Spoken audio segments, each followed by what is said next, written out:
Langit sore itu mendung. Gerimis kecil mulai turun saat Lila keluar dari toko buku kecil di sudut kota, membenamkan diri dalam aroma kertas dan hujan yang menyatu. Ia lupa membawa payung. Dengan langkah cepat dan sedikit pasrah, ia berlari melintasi trotoar yang basah. Disitulah ia melihatnya seorang pria berdiri di bawah halte kecil, mengenakan jaket hitam dengan sebuah payung besar di tangannya. Wajahnya teduh, pandangannya lurus ke arah hujan.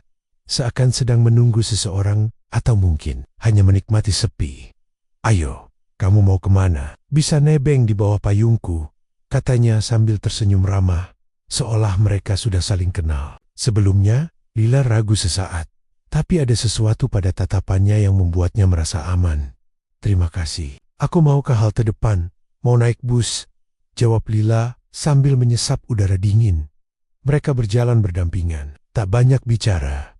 Hanya suara hujan dan langkah kaki yang menyatu dalam irama lembut. Namanya Arga, mahasiswa arsitektur yang baru. Pindah dari Bandung. Setelah itu, pertemuan mereka tak lagi kebetulan. Entah itu di toko buku yang sama, atau di halte tempat pertama mereka bertemu. Arga seperti tahu kapan Lila ada di sana. "Apa kamu selalu suka hujan?" tanya Lila suatu hari. "Aku suka, karena hujan menyembunyikan air mata. Tapi hari itu, hujan mempertemukanku dengan kamu," jawab Arga sambil menatapnya dalam. Lila tertawa kecil, dan untuk pertama kalinya, hatinya terasa hangat meski cuaca dingin menggigit. Hari-hari berlalu, dan rasa yang tumbuh di antara mereka seperti hujan yang tak bisa dicegah. Lila mulai percaya bahwa mungkin cinta sejati memang bisa datang dari hal sederhana seperti sebuah payung di hari hujan.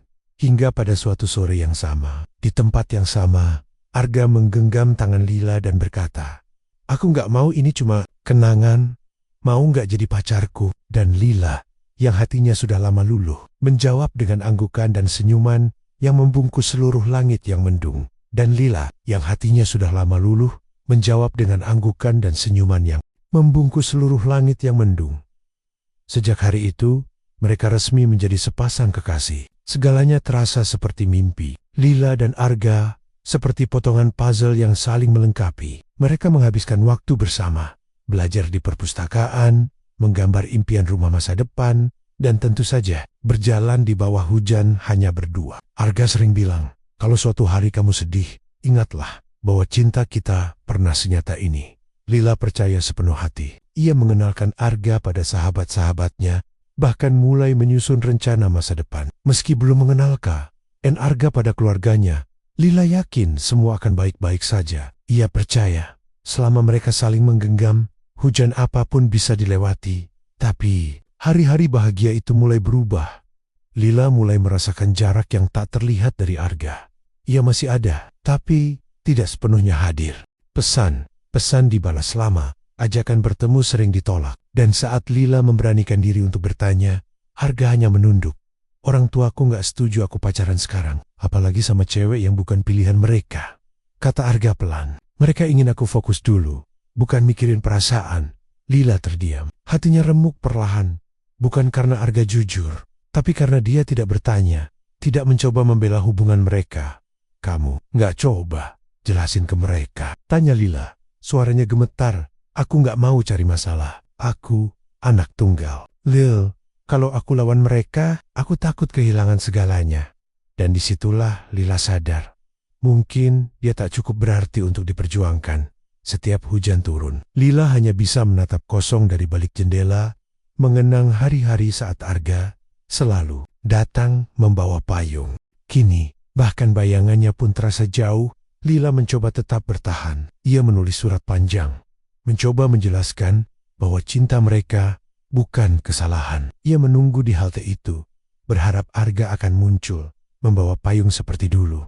Tapi yang datang hanya hujan. Arga perlahan menjauh, hingga akhirnya satu pesan dikirim, "Maaf, Lil, aku nggak sanggup melawan mereka. Aku pikir kita butuh waktu masing-masing." Dan seperti itu, semua runtuh. Malam-malam Lila diisi tangis tanpa suara.